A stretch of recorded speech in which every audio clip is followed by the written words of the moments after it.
परिचय दे दीजिए। जी, हमारा नाम मयंक दीक्षित है। जी।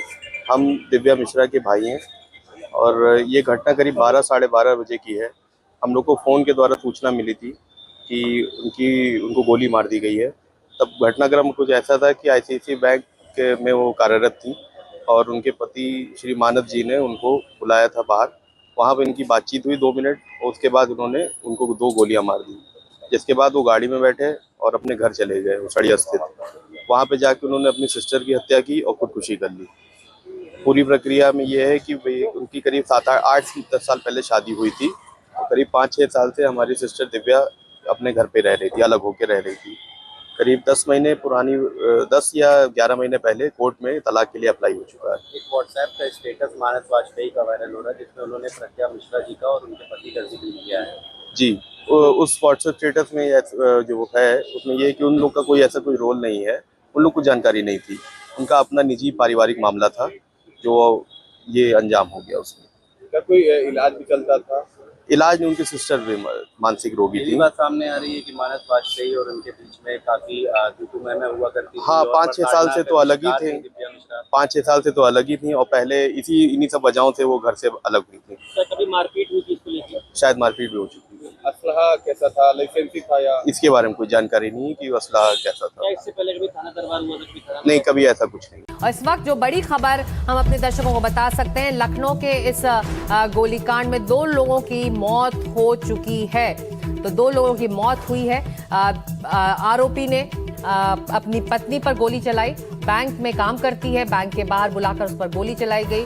बहन की हालत इस वक्त गंभीर बताई जा रही है। आरोपी ने गोली चलाई अपनी पत्नी पर, फिर घर गया, वहां पर अपनी बहन पर गोली चलाई और खुद को भी गोली से मारा। पति और पत्नी की हालांकि मौत हो चुकी है, बहन की हालत इस वक्त गंभीर बताई जा रही है। तो बड़ी वारदात। अब हम कंफर्म कर सकते हैं, इस बात की पुष्टि कर सकते हैं कि तीनों की मौत हो चुकी। तो लखनऊ गोलीकांड पर ये बड़ी खबर और बड़ा अपडेट। आरोपी ने अपनी पत्नी पर पहले गोली चलाई, घर गया, अपनी बहन पर उसने गोली मारी है और खुद को भी गोली मारकर अपनी जान ले ली। और अब खबर आ रही है कि तीनों की मौत हो चुकी है। अजय हमारे साथ बने हुए।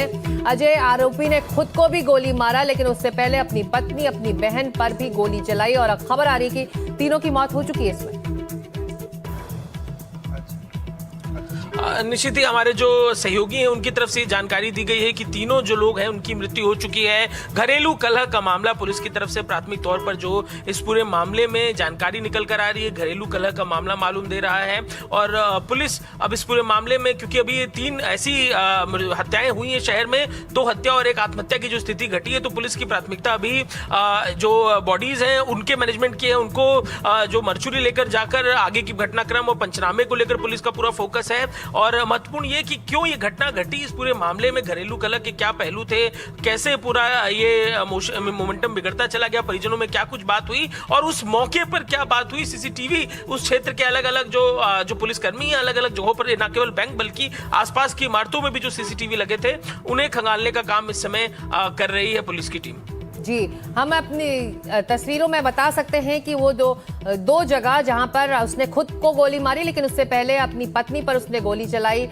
जैसे कि आप बता रहे हैं, वो बैंक में काम करती थी, बैंक से उसे बाहर बुलाया और फिर गोली चलाई है। चश्मदीदों से आप जब वहां पहुंचेंगे तो जरूर बात करेंगे, लेकिन शुरुआती जानकारी क्या है? दोनों के बीच में टेंशन था, दोनों अलग रह रहे थे और इसको लेकर विवाद बना हुआ था। और पुलिस की जो शुरुआती बाइट आई है उसमें यही कहा जा रहा है कि दोनों में विवाद था और अब उस सिलसिले में अब जांच और तेजी से आगे बढ़ेगी। बिल्कुल, देखिए पुलिस की तरफ से भी इस बात की तस्दीक की जा रही है कि कुछ घरेलू कलह का विषय था और महत्वपूर्ण इससे ही जुड़ा पूरा घटनाक्रम था। और इसी कड़ी में बैंक में भी जो कर्मचारी हैं, जो देखिए इस पूरे मामले में अब तक एक ही दफा पुलिस के जो अधिकारी क्षेत्र के हैं उनसे बात हो पाई। उन्होंने यही बात बताई कि घरेलू कलह से जुड़ा मामला है और इस मामले में बैंक कर्मी, जो सहयोगी बैंक कर्मी, उनसे भी अभी हम बात करेंगे, समझेंगे कि क्या महिला की तरफ से कोई बात बताई गई थी कि कोई विवाद हो, किस मुद्दे को लेकर इन दोनों के बीच मनमुटाव की स्थिति बनी हुई थी। ये पुलिस एविडेंस कलेक्ट करने की कोशिश अभी करेगी। लड़के साइड के जो परिजन हैं उनसे भी संवाद करने का पुलिस का जो है इसमें इन्वेस्टिगेशन में पार्ट रहेगा। लेकिन महत्वपूर्ण इस समय पंचनामे की तैयारी में पुलिस इस पूरे घटनाक्रम को लेकर लगी हुई है।